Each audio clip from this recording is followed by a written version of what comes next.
Par une nuit pluvieuse, une belle jeune femme au grand cœur sauve un inconnu au bord de la mort, sans imaginer qu'il est l'héritier d'un empire milliardaire. Sans souvenir de qui il est, il trouve refuge dans sa vie simple, et peu à peu, un sentiment inattendu naît entre eux. Mais le passé ne reste pas enfoui bien longtemps, des secrets refont surface, des mensonges les entourent, et le destin met tout à l'épreuve. Quand la vérité menace de les séparer à jamais, qu'est-ce qui sera plus fort ? Le poids du passé ou le courage d'écrire un nouvel avenir? Restez jusqu'à la fin pour le découvrir. Avant de continuer, si vous aimez ce genre d'histoire, abonnez-vous à la chaîne et dites-nous en commentaire de quelle ville vous venez. C'est parti. Par une nuit pluvieuse, une jeune femme au grand cœur sauve un inconnu à 2 doigts de la mort, sans se douter qu'il est l'héritier d'un empire valant des milliards.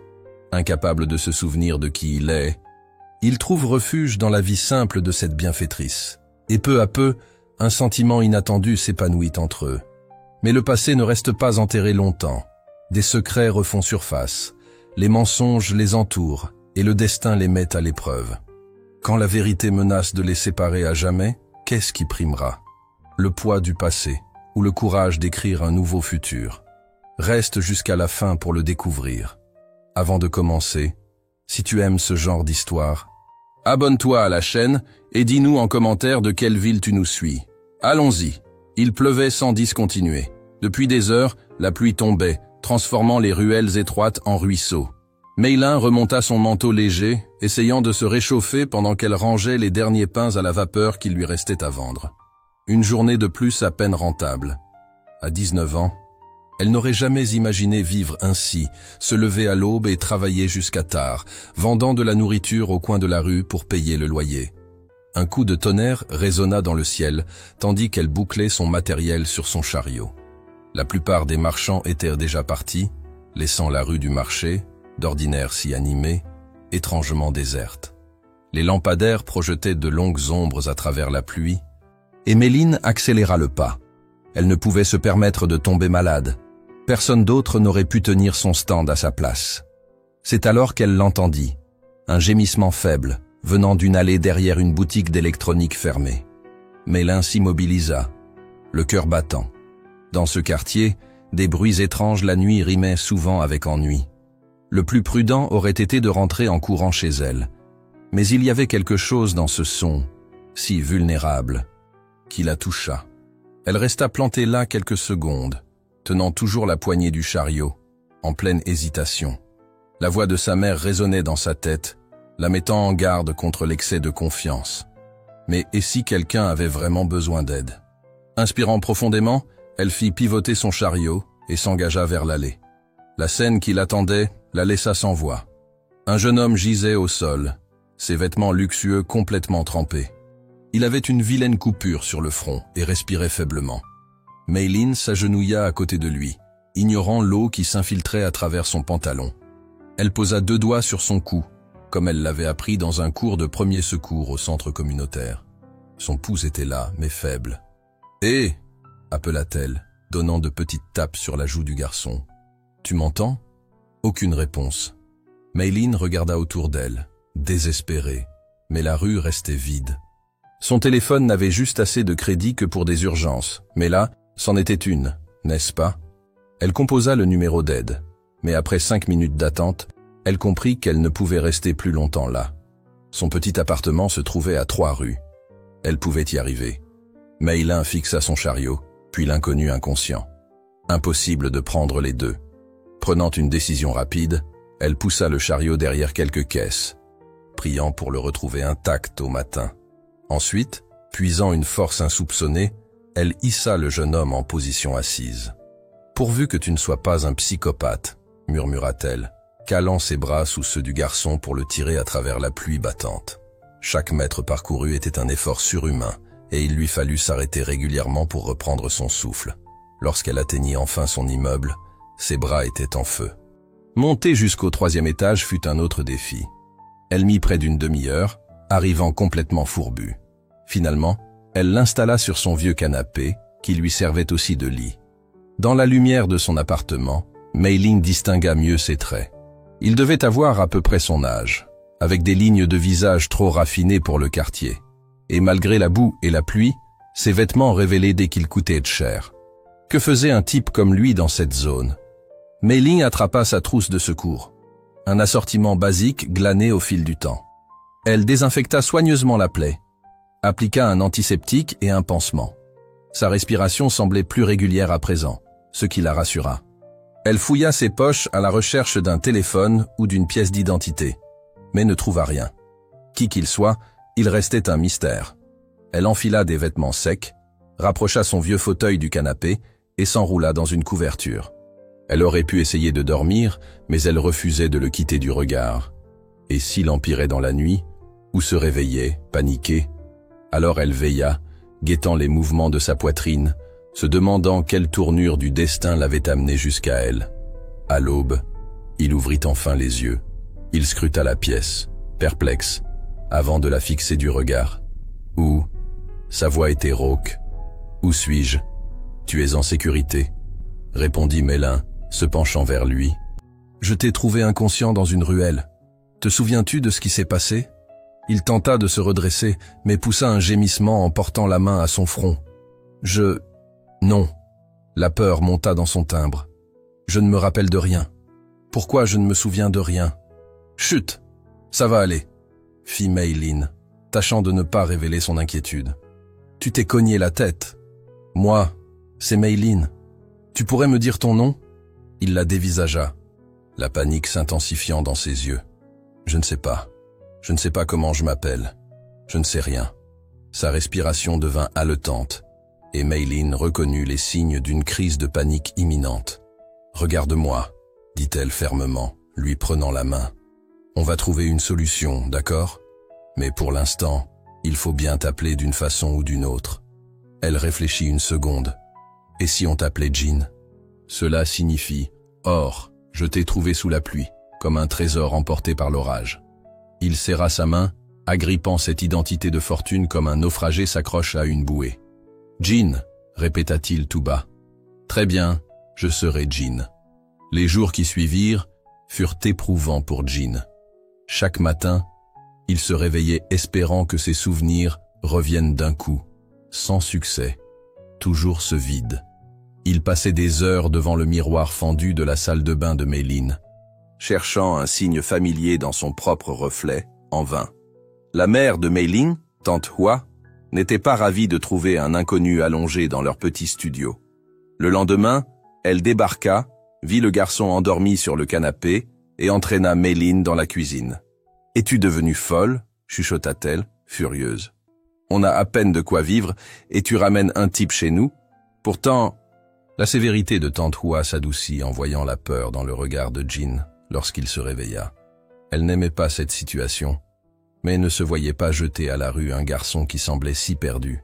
« 3 jours, » déclara-t-elle d'un ton autoritaire. « Il reste 3 jours, le temps qu'on trouve une solution. » 3 jours devinrent une semaine, puis 2. Jean cherchait à se rendre utile. Il faisait la vaisselle, balayait le sol, prêtait main forte comme il pouvait, pour éviter de se sentir parasite. Il apprenait vite, comme si son corps se souvenait d'aptitudes que son esprit avait oubliées. Sa manière de tenir les baguettes, de se déchausser en entrant, autant d'indices qu'il avait sûrement grandi dans un milieu chinois. « Tu fais fausse route », intervint Jean un matin, voyant Mei Ling galérer avec un vieux cuiseur à riz en panne. Les mots lui échappèrent sans qu'il réalise qu'il savait ces choses. D'un geste quasi inconscient, il brancha et raccorda les fils correctement. « Essaie maintenant. » Mei Ling appuya sur le bouton et le cuiseur se mit en marche. « Regarde-moi, monsieur Bricolage » plaisanta-t-elle. « Aucune idée d'où tu tiens ce savoir ?» Jean hocha la tête, frustré. « C'est comme avoir un mot sur le bout de la langue pour tout. Je sais faire plein de choses, mais j'ignore où je les ai apprises. Je sais parler mandarin, mais je ne me rappelle pas qui me l'a enseigné. Tout est là, mais pas vraiment. » Mei Ling décida de l'emmener au marché le matin. De toute façon, elle ne voulait pas le laisser seul, et il pourrait l'aider à préparer le stand. Dès l'aube, Jean disposait soigneusement les pains à la vapeur pendant qu'elle concoctait la sauce. Ils portaient les vêtements les plus simples qu'ils avaient pu trouver, et pourtant, ses gestes paraissaient plus gracieux que ceux des autres vendeurs. Mais petit à petit, il s'y adapta. Il apprit à marchander, bien que maladroitement au début. « Tu es trop poli !» ricana Méline en le voyant payer le prix fort pour des légumes qui auraient dû être à moitié prix. « Montre-toi plus ferme, sinon ils flaireront le gars plein nos as. »« Quel argent !» plaisanta Jean, retournant ses poches vides. « Je suis plus fauché qu'eux. » Tout cela, ni lui ni Méline ne se rendirent compte des hommes en costume sombre qui, de temps en temps, circulaient sur le marché, montrant des photos sur leur téléphone. Trop occupé à se créer un petit monde, Jean apprenant à compter la monnaie sans ses doigts, Méline lui apprenant sa recette spéciale de pâtes de haricots rouges, des soirées autour de bols de nouilles instantanées, à se raconter des anecdotes. Cependant, certaines nuits, Jean se réveillait en sursaut. Les draps trempés de sueur, des bribes de rêve s'échappant comme de la fumée. Il voyait des voitures aux vitres teintées, des salles de réunion vitrées. La voix d'une femme l'appelant par un nom qu'il n'arrivait pas à saisir. Il n'en parlait pas à Méline pour ne pas l'inquiéter, mais ça le hantait, tel un puzzle dont il manquerait la plupart des pièces. « Tu sais qu'il ne pourra pas rester ici éternellement », dit tante Hua à Jean un soir, l'ayant trouvé dans la cuisine. Elle n'était pas dure, juste lucide. Tôt ou tard, son passé le rattrapera. Et quand ça arrivera, elle jeta un œil vers le salon, où Méline regardait la télé. « Rappelle-toi qu'on est gens modestes. On ne peut pas se permettre de gros ennuis. » Jean suivit le regard de tante Hua, voyant Méline rire devant l'écran. Elle l'avait recueilli alors qu'il n'était rien ni personne. L'idée que son passé puisse revenir et lui causer des problèmes le mettait mal à l'aise. « Je ne laisserai jamais rien de mauvais lui arriver, » murmura-t-il. Tante Hua l'observa longuement. « Je le sais, c'est justement ça qui m'effraie le plus. » Les cauchemars commençaient toujours pareil. Jean, assis à l'arrière d'une voiture sous la pluie. Quelqu'un parlait d'une voix grave, comme étouffée. Puis des phares éblouissants, des pneus qui crissent et cette sensation de chute avant le noir complet. Il se réveillait, le souffle court, le t-shirt collé de sueur, le nom d'on ne sait qui sur ses lèvres. Cette nuit-là, il se redressa sur le canapé, essayant de reprendre son souffle. À travers les murs fins, il perçut les bruits habituels de la ville. Un chien aboyant au loin, le ronronnement d'un climatiseur ancien. Des sons normaux qui l'aidaient à atterrir dans la réalité. Encore un mauvais rêve? Méline, debout sur le pas de la porte de sa chambre, les cheveux en bataille, vêtue d'un vieux t-shirt trop grand. « Je t'ai réveillé ?»« Désolé. » Elle haussa les épaules et alla chercher 2 verres d'eau dans la cuisine. « Tu veux en parler ?» proposa-t-elle. S'asseyant sur le sol près du canapé, en tailleur, Jean prit une gorgée avant de répondre. « C'est toujours le même. Un accident de voiture, je crois. Et ce logo qui clignote, Wang Industries. J'ai l'impression que c'est important, mais j'ignore pourquoi. On pourrait chercher des infos ?» suggéra Méline. Mais il refusa. « Et si je n'aimais pas ce qu'on découvre? Et si j'étais une personne horrible? Et si j'ai fait des choses terribles et que c'est pour ça que j'ai atterri dans cette ruelle ?» Méline lui donna un léger coup de poing sur l'épaule. « Hé, je me vante d'être plutôt bonne pour juger les gens, et tu n'as rien d'un mauvais bougre. Tu t'excuses auprès des légumes quand tu les coupes. Tu as aidé Madame Zhang à monter ses courses sur 5 étages. Les gens mauvais ne font pas ça. » Le lendemain matin, alors qu'il faisait la lessive, Jean trouva quelque chose dans la poche de ses vêtements déchirés. Une montre élégante, avec les initiales WW, E-Guide, gravées au dos. Il monta sur le toit de l'immeuble, la tournant entre ses doigts, espérant un déclic, en vain. « Regarde ce que j'ai trouvé !» fit Méline en surgissant par la porte d'accès au toit, brandissant un dépliant. Son enthousiasme poussa Jean à cacher vite la montre dans sa poche. Il n'était pas prêt à partager cet indice. La Golden Dragon Wine Company lance un concours pour donner un nom à un nouveau vin de riz premium. Le premier prix est de 10 000 yuans. Elle débordait d'idées sur la manière dont il pourrait dépenser l'argent, rembourser des factures d'hôpital pour tante Hua, réparer la fuite dans la salle de bain, acheter un nouveau matériel pour sa petite échoppe. Alors, qu'est-ce que tu en penses? Tu veux bien m'aider à trouver un nom? Quelque chose s'anima en Jean lorsqu'elle mentionna « vin ». Il s'imagina des rangées de bouteilles, des barriques en chêne, presque l'odeur de la fermentation. « Je crois m'y connaître un peu en vin », dit-il, surpris de lui-même. Ils passèrent la soirée sur le toit, partageant une bière bon marché, cherchant le nom idéal. Jean, à sa grande stupeur, expliquait les nuances des millésimes, l'importance du terroir, l'art de mélanger les crus. Toute une science qui semblait sortir d'un coin enfoui de sa mémoire. « Comment tu sais tout ça ?» s'étonna Mayline. « J'en ai aucune idée, » admit-il. « Mais ça me revient naturellement, comme une mémoire musculaire. » Il prit une gorgée. « Qu'est-ce que tu penses de Golden Legacy ?» Ça colle à leur marque, tout en évoquant la tradition, la transmission, le patrimoine. « C'est parfait », approuva Mayline en le notant. On pourrait rajouter quelque chose sur le lien entre passé et présent, tradition et modernité. Ils finalisèrent leur participation et Jean l'observa à la lumière du crépuscule. Elle l'avait recueilli, rendu un foyer et un but. Elle lui donnait l'impression d'appartenir quelque part, même sans savoir qui il était. La montre dans sa poche lui paraissait soudain bien lourde. Plus tard, quand Mayline alla se coucher, Jean sortit son vieux portable et chercha Wang Industries. C'était l'un des plus grands conglomérats du pays, investi dans l'immobilier et la technologie. Et tout en haut de leur page d'accueil, il reconnut le logo de ses rêves. Son doigt plana au-dessus de la souris, prêt à cliquer pour en savoir plus. Mais il entendit la voix de Mayline lui souffler « Concentre-toi sur le présent ». Il ferma l'ordinateur. Après tout, peut-être avait-elle raison. Son passé pouvait attendre un peu. N'empêche, en s'allongeant sur le canapé, il ne cessait de se demander si quelqu'un le cherchait. Et si on le retrouvait, qu'adviendrait-il de sa nouvelle vie? Il toucha la montre dans sa poche, caressant du doigt les lettres DBDADE, IDAE. 2 initiales qui pouvaient être la clé de tout ce qu'il avait oublié ou la fin de tout ce qu'il avait construit. Le pli arriva un mardi matin, un épais papier crème avec lettres dorées. Mayline, croyant à un prospectus, faillit le jeter, avant de repérer le logo de la Golden Dragon Wine Company. Les mains tremblantes, elle ouvrit l'enveloppe. À l'intérieur, un chèque et une lettre de félicitations. Elle avait remporté le premier prix pour le nom du vin. Elle courut jusqu'au marché, esquivant les passants et frôlant un cycliste livreur. Jean alignait ses pains à la vapeur, comme à son habitude, avec un soin tout particulier, ce qui faisait souvent rire Mayline, trop perfectionniste pour un stand de rue. Plaisantait-elle. « Jean !» s'écria-t-elle, brandissant la lettre. « On a gagné. Ils ont choisi notre nom. » Il la rattrapa, la faisant tournoyer sous le regard amusé des autres marchands. Puis, se rendant compte qu'ils avaient un public, il la reposa délicatement, gardant toutefois ses mains sur ses épaules. « Vraiment ? C'est fantastique. Je savais qu'ils aimeraient ta proposition. »« Non, c'est la nôtre !» le corrigea Mayline. « Sans toi, Golden Legacy ne serait pas né. » Et ils veulent qu'on assiste à la cérémonie la semaine prochaine, une réception officielle où ils prendront des photos pour leur site. Le sourire de Jean perdit un peu de son éclat.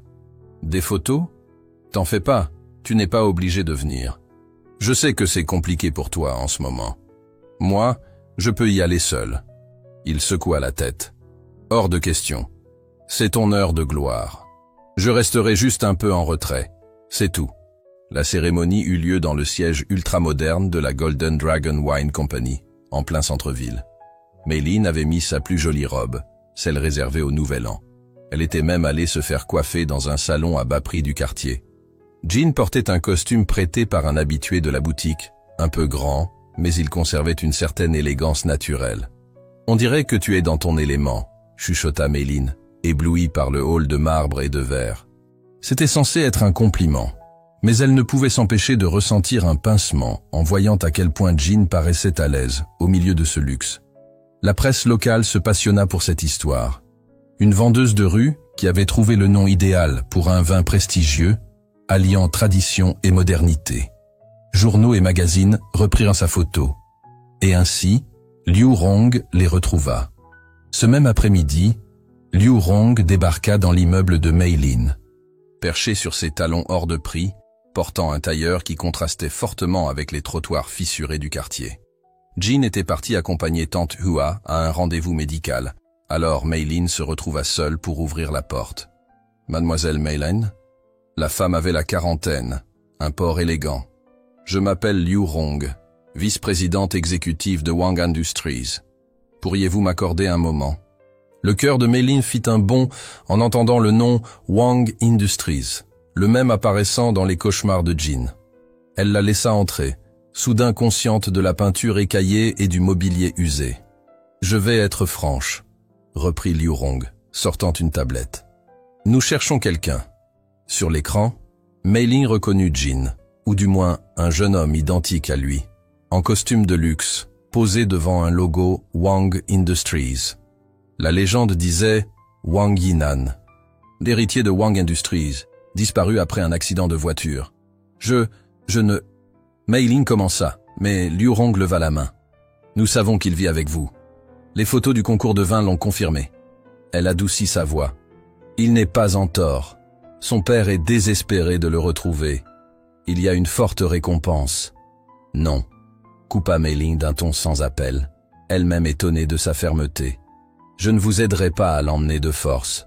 Ce n'est pas un objet. C'est une personne. Liu Rong la fixa un instant. Vous tenez à lui. Ce n'était pas une question, mais Mei Ling répondit quand même. Il fait partie de ma famille désormais. Et si sa famille véritable s'angoisse, si son père est hospitalisé depuis des mois, appelant son fils, Liu Rong laissait percer une émotion sincère. Et s'il y a des gens pour qui sa présence est vitale? Avant que Mei Ling ne réplique, la porte s'ouvrit. Jin était là, figé sur le seuil, face à Liu Rong. Quelque chose traversa son regard, un vague souvenir ou une crainte. « Yinan » murmura-t-elle, se relevant. « Tu te souviens de moi ?» Il recula légèrement. « Ton visage me dit quelque chose, mais je... » Il pressa sa main contre ses tempes, la tête menaçant d'exploser à chaque tentative de souvenir. « Pas besoin de te forcer, » répondit vivement Liu Rong. « Mais s'il te plaît, reviens avec moi. Laisse-nous t'aider à retrouver tes repères. » Jin jeta un regard perdu à Mei Ling, débordant de confusion et d'angoisse. « Je ne sais pas quoi faire, » murmura-t-il. Mei Ling aurait voulu le supplier de rester, de zapper tout ce passé. Mais le père de Jin était peut-être malade et des gens semblaient de l'attendre. « Quoi que tu décides, » dit-elle d'une voix où perçait l'émotion. « Je serai là. Ça ne changera pas. » Cette nuit-là, Jin ne dormit pas. Il arpenta la petite pièce, la tête en ébullition, ses souvenirs stimulés par l'arrivée de Liu Rong, le logo, son visage, l'étrange sentiment de déjà-vu. Il était si concentré qu'il perçut tardivement les éclats de voix étouffés venant de la cuisine. Mei Ling et Tante Hua discutaient encore. « Tu dois lui dire », insistait Tante Hua, à propos de ces hommes qui sont venus demander après lui la semaine dernière. Jin retint son souffle, s'approchant du mur pour mieux entendre. « Je ne voulais pas l'inquiéter », répondit Mei Ling. Il commençait tout juste à aller mieux. « Aller mieux ? S'il te plaît. Regarde la une des journaux. Il est héritier de Wang Industries. Tu croyais vraiment qu'il continuerait à vendre des pains ici toute sa vie ? Je voulais juste le protéger. Le protéger ou le garder pour toi ? » La voix de Tante Hua se fit plus douce, mais ferme. « Tu tombes amoureuse de lui, n'est-ce pas ?» Un long silence précéda la réponse de Mei Ling, qui murmura « Ça n'a plus d'importance. Son monde à lui n'est pas le nôtre. » Jin eut l'impression qu'on lui enfonçait un couteau dans la poitrine. Elle savait que des gens le recherchaient et avaient regardé le secret. Lui qui se confiait sur ses cauchemars et ses doutes. Il se recula, la rage et la peine mêlées au fond de la gorge. Le plancher grinça, coupant la conversation. Mei Ling apparut dans l'encadrement de la porte, stupéfaite en voyant l'expression de Jin. « Depuis combien de temps tu le savais ?» demanda-t-il d'une voix plus dure que voulue. « Depuis quand tu sais que j'étais recherché ?»« Jin, Même pas sûr que je m'appelle Jin, en fait. » Il se passa la main dans les cheveux, exaspéré. « Tu comptais me le dire un jour ? Ou ça t'arrangeait de jouer à la bonne samaritaine avec le pauvre gars riche amnésique ? » « Ce n'est pas ça, » s'écria Mei Ling, voulant s'approcher, mais il recula. « Je cherchais juste à te protéger. Tu étais si perdu, si vulnérable. » Les types qui posèrent tes questions semblaient menaçants. « Et donc tu as choisi à ma place ?» L'amertume l'emporta dans sa voix. « T'es-tu soucié de mon père ? Peut-être inquiet ? Ou c'était plus simple de faire comme si rien n'existait ? C'est injuste, » souffla Mei Ling, les larmes aux yeux. « Si tu veux partir, pars. Personne ne te retient. » Les mots flottèrent un instant. Jin enfila la veste bon marché qu'elle lui avait achetée au marché et se dirigea vers la porte. Il hésita en posant la main sur la poignée, sans se retourner. Si tu voulais de l'argent, tu pouvais le dire franchement. Il entendit son souffle se couper, sentant qu'il venait de viser bas. Il eut aussitôt un pincement au cœur, mais la colère était trop forte. Il ouvrit la porte et sortit. Au bas de l'immeuble, une voiture noire l'attendait. Liu Rong se tenait là, comme si elle avait deviné son choix. Peut-être l'avait-elle anticipé. « Prêt à rentrer chez toi, Yinan ?» demanda-t-elle doucement. Il grimpa dans le véhicule sans répondre. Alors que la voiture démarrait, il jeta un dernier regard vers la fenêtre de Mei Ling. Il l'aperçut, debout, la main levée dans un geste d'adieu. Il détourna vite les yeux, ne supportant pas l'idée de la voir une seconde de plus. Le siège de Wang Industries était à l'image de ces bribes de mémoire. Un édifice moderne tout en verre et en acier, s'élevant vers le ciel. Son oncle, Wang Jun, l'y accueillit dans le hall, lui donnant une accolade qui semblait familière et étrangère à la fois. « Bienvenue chez toi, mon neveu », fit-il avec un sourire qui ne montait pas jusqu'aux yeux. « Nous avons tant de choses à nous dire. » Jin, ou plutôt Yinan, le suivit dans l'ascenseur, le cœur lourd. Il avait des souvenirs fugaces de son accident, mais dès qu'il tentait de les saisir, il s'évanouissait. « Ton père va être soulagé », dit Wang Jun. « Il est dans un état critique depuis son AVC et il n'arrête pas de demander après toi. »« Un AVC ?» s'étonna Jin. Liu Rong disait qu'il était hospitalisé pour des trous de mémoire. Wang Jun lui tapota l'épaule. « Ne t'inquiète pas, on t'aidera à tout te remémorer. » La façon dont il prononça ces mots fit frissonner Jin. Mais c'était sa famille, non? Pourquoi, alors, avait-il l'impression d'avancer en terrain miné? Le bureau qu'on lui attribua était bien plus spacieux que tout l'appartement de Mei Ling. De larges baies vitrées dominaient la ville. Les voitures paraissaient minuscules. Jin, se sentant toujours Jin, même si tout le monde l'appelait Yinan, contemplait la vue, main dans les poches. 2 semaines avaient passé depuis son départ du quartier du marché. 2 semaines de mise à niveau accélérée sur la politique de l'entreprise, de réunions interminables avec les cadres, de conversations prudentieuses avec Wang Jun au sujet de la santé de son père. Quelque chose sonnait faux, comme une pièce de puzzle qui ne s'emboîtait pas tout à fait. « J'aurais besoin de votre signature », annonça sa nouvelle assistante, déposant une pile de dossiers sur le bureau. Elle était efficace et professionnelle, mais Jin l'apercevait parfois l'observer à la dérobée, comme pour jauger s'il était vraiment à sa place. Il saisit le premier document, un transfert d'actions entre 2 filiales.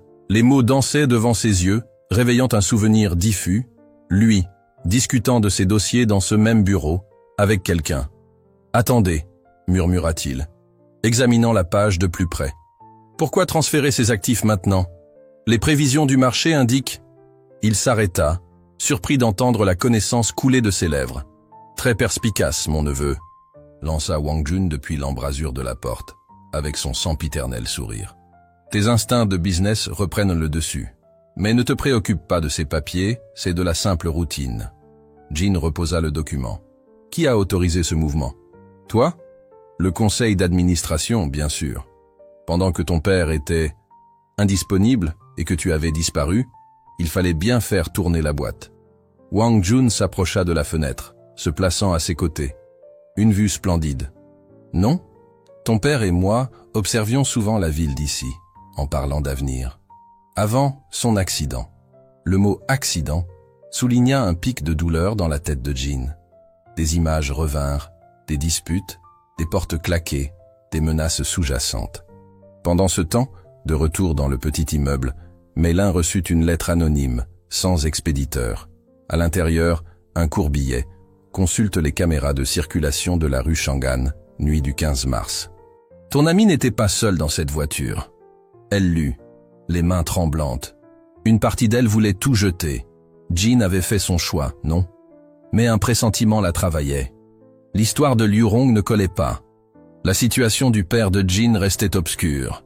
Les hommes inquiétants qui s'étaient montrés avant qu'on ne vienne officiellement le chercher, tout ça semblait louche. De son côté, Jin recollait aussi les morceaux. Tard le soir, il fouillait les archives de l'entreprise, et ses souvenirs refirent surface par bribes perturbantes.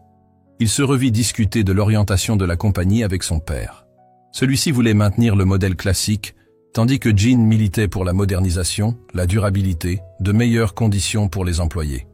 Wang Jun semblait soutenir le père, mais il y avait un calcul derrière cette posture. Puis Jin tomba sur un document dissimulé dans un vieux dossier, un projet visant à démanteler la société, à vendre ses divisions profitables et à transférer les fonds à l'étranger. La date remontait à 3 jours avant son accident. Son téléphone vibra. Un message d'un numéro inconnu. Il l'ouvrit et son sang se glaça. Une photo de lui et Mei-Lin au marché, prise quelques jours auparavant, accompagnée d'un simple avertissement. Elle fouine trop. Il serait dommage qu'il lui arrive quelque chose. Son premier élan fut de courir la protéger, mais il se contint. Si Wang Jun avait planifié son accident pour prendre la compagnie, foncer tête baissée n'arrangerait rien. Il devait être stratégique. Il dénicha le contact du chef de la sécurité, M. Zhang, quelqu'un qui, d'après ses bribes de mémoire, était loyal à sa famille. « Monsieur Zhang, c'est Yinan. J'ai besoin de votre aide pour une affaire délicate. Et, s'il vous plaît, n'en parlez pas à mon oncle. » Dans son appartement, Mei-Lin prenait aussi une décision. Toute la soirée, elle avait épluché des articles sur Wang Industries, la maladie brutale du père de Jin, et les changements récents dans la direction. Les pièces du puzzle formaient un tableau inquiétant. Elle saisit son téléphone, hésitant à appeler Liu Rong. Elle n'avait que faire de la récompense. Mais si Jin était en danger, elle ne pouvait juste rester sans rien faire. Avant qu'elle n'ait le temps de composer le numéro, on frappa à sa porte. En l'ouvrant, elle découvrit Wang Jun et 2 hommes en costume. « Mademoiselle Mei-Lin », commença-t-il de sa voix polie. « Je crois que nous devons parler de mon neveu. Puis-je entrer ?» Elle aurait voulu leur claquer la porte au nez, mais le regard de Wang Jun indiquait clairement que ce n'était pas une option. Elle les fit entrer, activant discrètement le bouton « Enregistrement » de son téléphone. Quoi qu'il advienne, elle conserverait une preuve. Wang Jun s'installa sur le vieux canapé, tandis que ses hommes restaient près de la porte, bloquant pratiquement la sortie. « Du thé ?» proposa-t-elle, tentant de gagner du temps. « Pas la peine. Allons à l'essentiel, » répondit-il. « Tu as fouiné là où tu n'aurais pas dû. C'est risqué. Je ne fais que m'inquiéter pour mon ami. »« Ami ?» Wang Jun eut un petit rire. « Ne mentons pas. Tu as hébergé un jeune homme déboussolé, dissimulé son identité, sans doute dans l'espoir d'en tirer quelques profits. Eh bien, c'est ta chance. » Il sortit un carnet de chèques. « Dis-moi ton prix pour disparaître de sa vie et oublier ce que tu sais. » Mei-Lin songea à Jin, à sa délicatesse en disposant les pains, à ses éclats de rire quand elle lui expliquait comment négocier, à la peur qu'il refoulait dans ses cauchemars. Elle se rappela aussi le regard terrorisé qu'il avait eu en partant. « Je ne veux pas de votre argent, » répliqua-t-elle d'un ton ferme. « Je veux savoir ce que vous lui avez fait. » Le sourire de Wang Jun disparut. L'un de ses gardes s'avança d'un pas, quand tout à coup, la porte s'ouvrit à la volée. Des agents de sécurité de l'entreprise, suivis de policiers en civil, envahirent la pièce. En tête, Monsieur Zhang. Et juste derrière, Jin, qui n'avait plus rien du garçon perdu. Il affichait une assurance nouvelle. « Mon oncle » lança Jin d'une voix glaciale. « Je crois que la police aimerait te poser des questions sur certaines irrégularités financières et sur une tentative de meurtre. » Les événements s'enchaînèrent rapidement. Wang Jun tenta de fuir, mais on le maîtrisa. Ses hommes se rendirent. En quelques instants, Mei-Lin et Jin se retrouvèrent presque seuls dans l'appartement, enveloppés d'un silence après le tumulte. « Pardon » articulèrent-ils à l'unisson, avant de laisser échapper un petit rire nerveux. « J'aurais dû te parler des gens qui te cherchaient » avoua Mei-Lin. « Moi, j'aurais dû te faire confiance, au lieu de partir » confessa Jin. Ils se regardèrent. Tant de mots non dits planant autour d'eux. Finalement, Jin s'avança et prit la main de Mei-Lin. « Il y a beaucoup à réparer à la tête de l'entreprise, » reconnut-il, la voix empreinte d'émotion. « Des torts à redresser, mais je ne veux pas le faire seul. » Mei-Lin serra sa main. « Tu n'auras pas à le faire. » La salle de réception de Wang Industries scintillait de lustres en cristal et de coupes de champagne. Les grands pontes s'étaient réunis pour ce qu'ils croyaient être l'annonce des fiançailles de Jin avec Liu Kaifan. Des agents de sécurité déguisés en serveurs se fondèrent dans la foule, tandis que la police en civil attendait, alerte. Jin se tenait près de l'entrée, ajustant sa cravate. Le costume cher lui allait désormais, mais il regrettait le confort de ses habits simples du marché. Mei-Lin, à son bras, portait une robe élégante qu'on lui avait prêtée, quoique ses gestes trahissaient sa nostalgie pour un style plus décontracté. « Prête ?» demanda-t-il tout bas. Elle hocha la tête, sachant qu'il possédait maintenant toutes les preuves. Des vidéos où l'on voyait Wang Jun soudoyer le chauffeur avant l'accident, des relevés bancaires louches, des rapports médicaux falsifiés, sans oublier l'enregistrement dans l'appartement de Mei-Lin, où Wang Jun avouait pratiquement ses intentions. Ils entrèrent, attirant les regards de la foule. Wang Jun, sur l'estrade, affichait un sourire crispé à côté d'une jeune femme distinguée, Liu Kaifan. Son sourire se fana complètement en voyant Mei-Lin. « Mesdames et messieurs, déclara Wang Jun, levant son verre, nous sommes réunis aujourd'hui pour célébrer un nouveau chapitre de la famille Wang. Mon neveu, Wang Yinan, nous est revenu et va bientôt s'unir à la charmante Liu Kaifan, renforçant nos alliances et assurant un avenir radieux à l'entreprise. » Jin s'avança, sa voix résonnant dans le silence soudain. « En fait, oncle, j'ai une autre annonce à faire. » L'écran géant derrière Wang Jun s'alluma, dévoilant des images de caméras de surveillance la nuit de l'accident. Les invités retinrent leur souffle en voyant Wang Jun remettre une enveloppe au chauffeur de Jin. « Cette scène a été filmée 2 heures avant que ma voiture ne se crache, » expliqua Jin d'une voix claire. « Mais il y a plus. Les images basculèrent sur des dossiers financiers, des documents de transfert, des faux rapports médicaux. Pendant que j'étais porté disparu, quelqu'un a cherché à liquider la société, à vendre ses filiales rentables, tout en gardant mon père dans un état second à l'hôpital. » Wang Jun était blême. « Mensonge !» s'exclama-t-il, pointant Mei-Lin. « C'est elle qui t'a retourné contre ta propre famille. »« Famille ?» Jin eut un rire amer. « Tu appelles ça de la famille, toi ?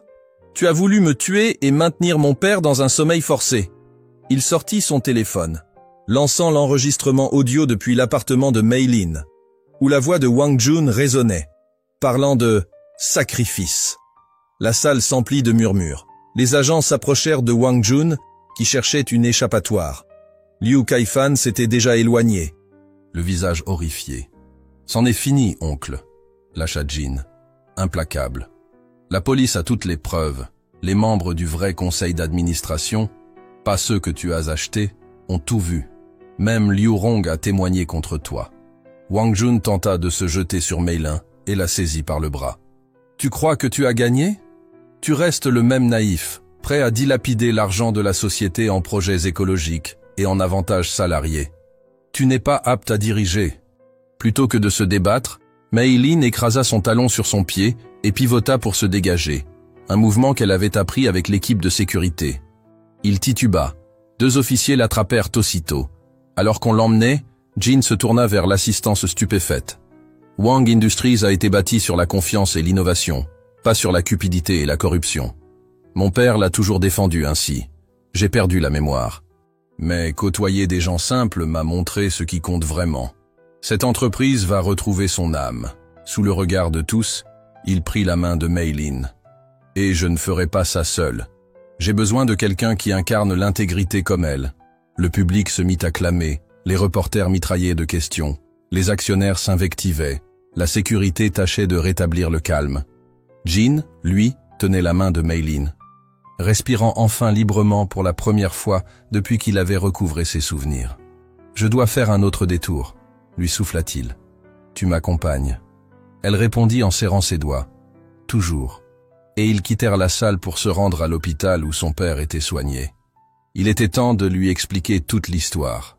L'accident, la trahison de Wang Jun, la façon dont Jin avait trouvé l'amour, et un but dans les circonstances les plus inattendues. La chambre d'hôpital était silencieuse à part le bip des machines. Jin s'assit près du lit de son père, lui tenant la main pour achever son récit. L'accident, la mémoire perdue, Mei-Lin et sa générosité, la trahison de Wang Jun, leur victoire. Son père avait repris connaissance 3 jours plus tôt, aussitôt que les médecins avaient cessé les sédatifs superflus prescrits par Wang Jun. Il était encore faible, mais lucide. « Alors, reprit le père d'une voix enrouée, cette jeune femme, Qui t'a accueilli? Elle ignorait tout de ton identité. Absolument tout, sourit Jean. Elle a juste vu un garçon qui avait besoin d'aide et elle s'est lancée sans hésiter. Le père resta silencieux un instant, le regard tourné vers la fenêtre. Et maintenant que tu as retrouvé la mémoire, que tu es de nouveau Wang Yinan? Je suis toujours Jean aussi, répondit-il doucement. Ces mois m'ont fait comprendre quelque chose. Être Wang Yinan, héritier de Wang Industries, c'est une partie de moi, mais pas la totalité. Une infirmière entra pour vérifier les constantes, et Jean laissa son père se reposer, sortant dans le couloir où Mei Lin l'attendait. Elle avait renfilé des vêtements simples, semblant plus à l'aise que dans la robe de gala. « Comment va-t-il » demanda-t-elle. « De mieux en mieux. » Jean passa la main dans ses cheveux, l'imitant sans s'en rendre compte.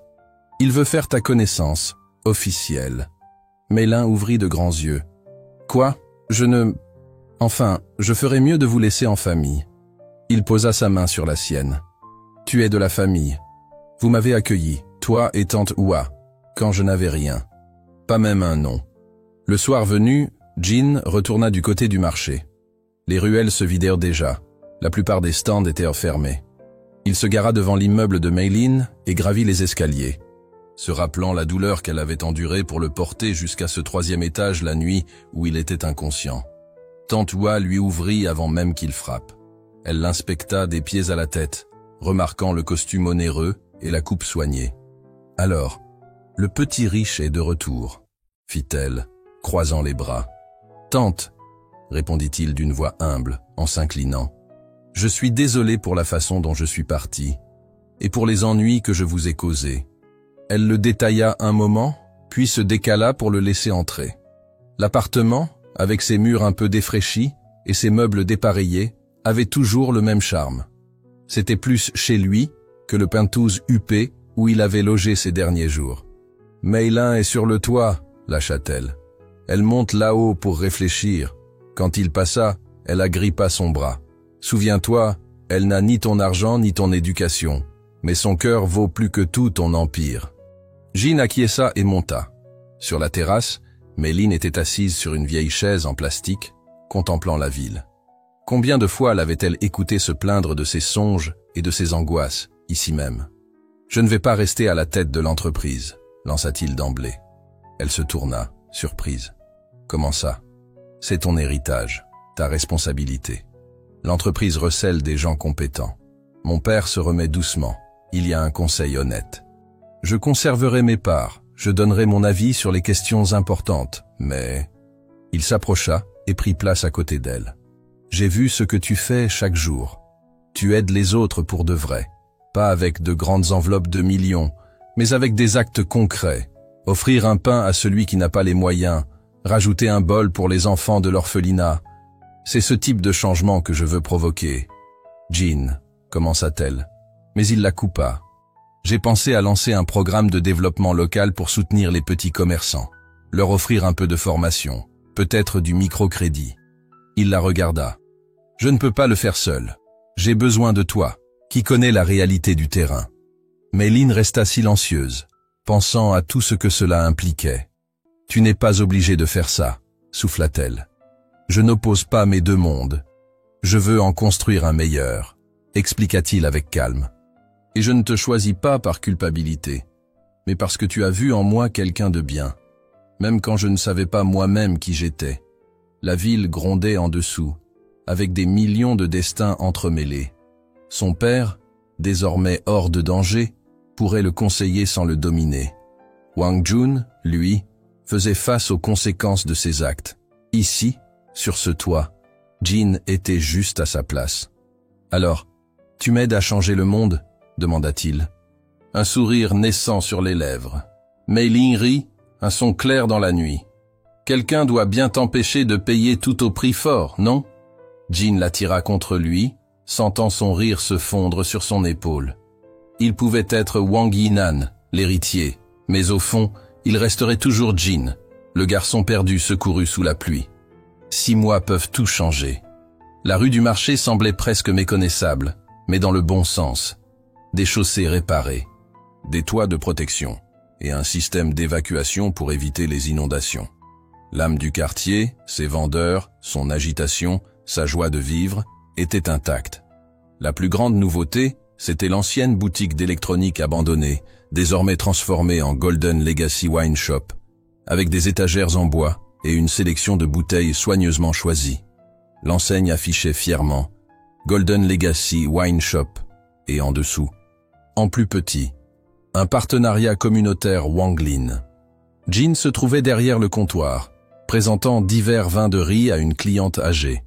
Il avait troqué ses costumes de luxe pour une tenue confortable, pratique pour jongler entre la boutique et le centre communautaire ouvert juste à côté.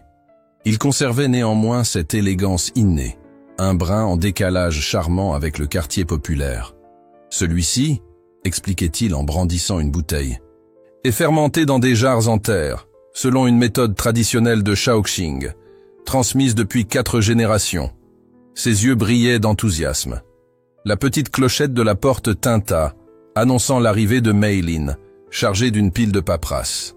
Elle donnait un cours de gestion basique aux petits commerçants du coin.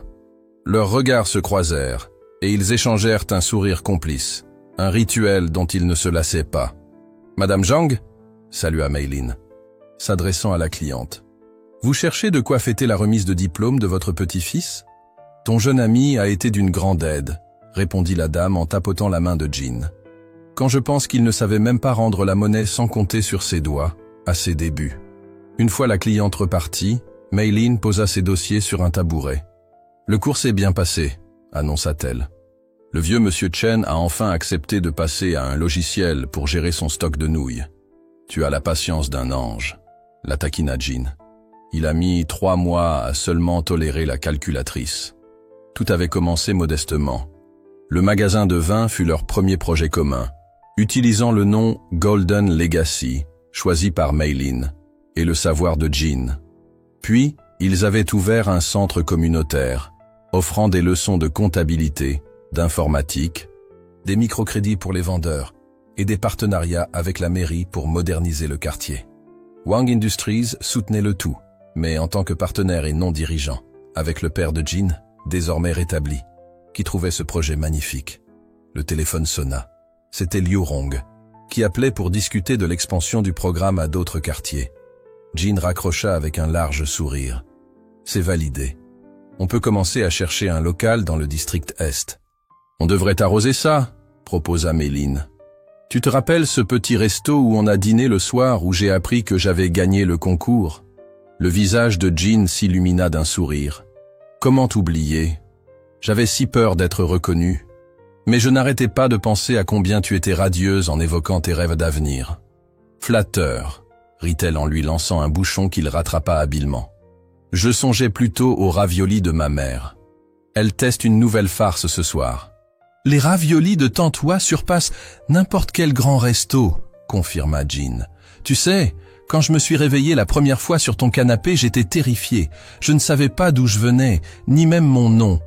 Et aujourd'hui, je sais exactement qui je suis, répondit-il, fermant boutique en tendant la main à Mei Lin. Je suis le gars qui va rater les raviolis de ta mère si on ne se dépêche pas. Ils reprirent la rue, saluant au passage les marchands qui rangèrent leurs étals. L'air était chargé de l'odeur des plats chauds et des familles s'appelaient pour le dîner. Les deux univers de Jean, autrefois si opposés, s'étaient fondus en un seul, bien plus beau que tout ce qu'il aurait imaginé. Ce soir-là, un autre média local vint interviewer Mei Lin au centre communautaire, curieux de ce miracle du marché ayant transformé le quartier. Quand l'équipe de tournage rangea son matériel, Jean entra dans son bureau.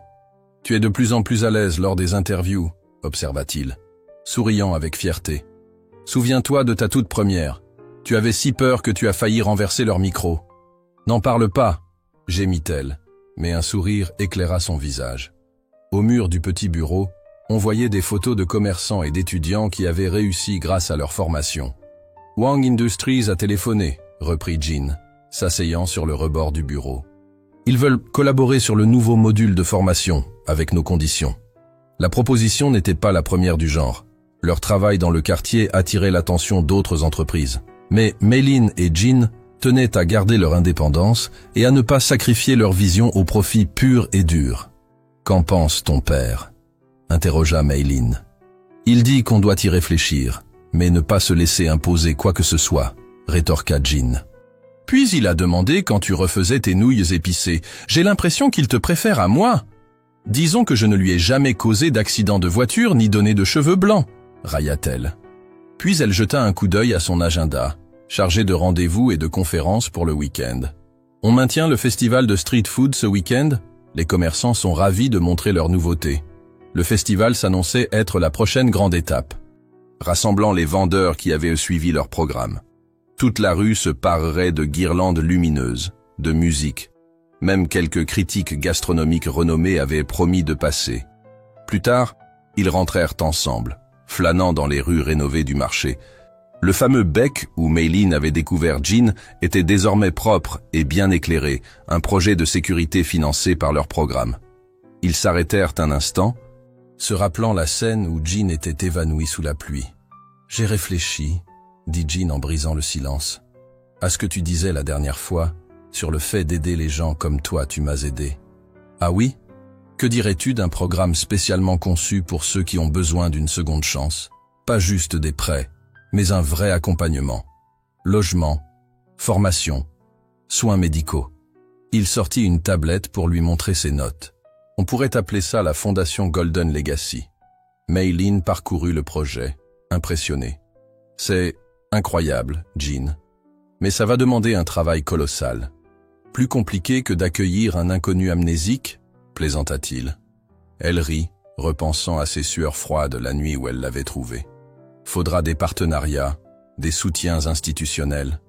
Je suis en contact avec du monde. Liu Rong met aussi son réseau à disposition. Et mon père soutient l'idée. Il dit que c'est le moment de redonner du sens au nom Wang. Maylin posa la tablette et le prit dans ses bras. Qui l'eût cru? Ce garçon, perdu sous la pluie, à présent, transforme des vies. C'est toi qui as changé la mienne d'abord, murmura-t-il, le serrant. Tout le reste en découle. La ville bruisait autour d'eux, vivante, peuplée de possibilités. À l'instant, ils étaient heureux, conscients du chemin parcouru. Cette nuit-là, la pluie tombait, comme pour rappeler la soirée où tout avait commencé. Jin se tenait dans le même passage, sous un parapluie, attendant Maylin. Il lui avait donné rendez-vous, sans trop expliquer pourquoi. Elle avait accepté, intriguée. Le lendemain, leur fondation Golden Legacy serait officiellement inaugurée. Des mois de préparation, collecte de fonds, réunions, partenariats, allaient enfin voir le jour. Ce projet était leur plus grand pas pour aider encore plus de personnes à sortir de situations précaires. Mais, ce soir, c'était un événement bien plus personnel qui se jouait. Jin entendit des pas pressés dans les flaques avant de voir Maylin arriver, se couvrant tant bien que mal d'un journal. « Jin, ça va pas? Tu vas finir trempé? Qu'est-ce que tu fais là ?»« Peut-être que je suis un peu fou, » sourit-il, lui offrant la place sous son parapluie. « Mais il fallait qu'on revienne ici. » Exactement ici.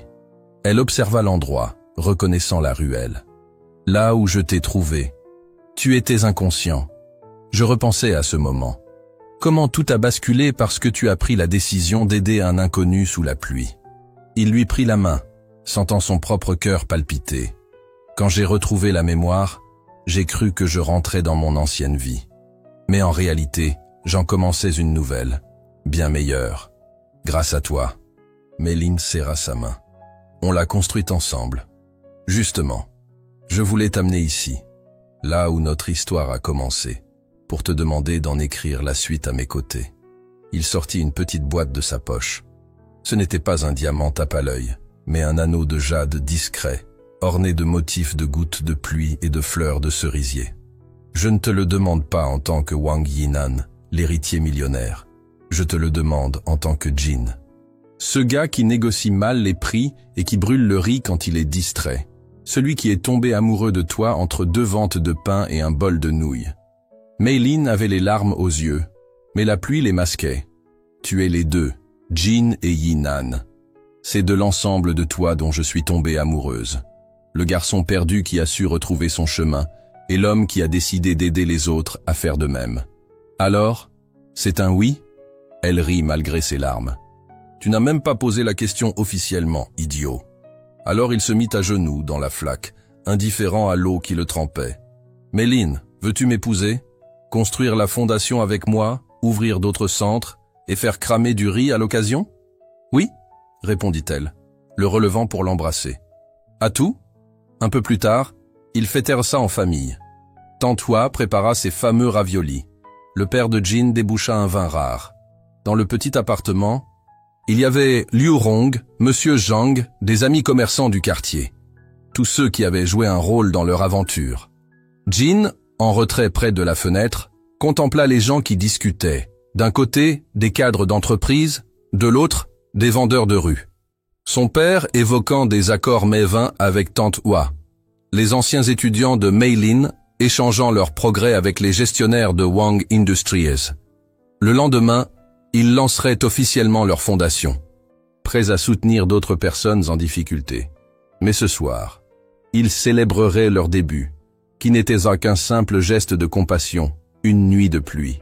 « À quoi tu penses ?» demanda Méline en s'approchant de lui. « Au destin », répondit-il en la serrant contre lui. « À la façon dont le pire événement peut se transformer en bénédiction. »« Un heureux hasard, peut-être, » plaisanta-t-elle. « Non, pas un simple hasard, » répliqua-t-il sérieusement. « C'était toi, ta bonté, ta force, ton cœur.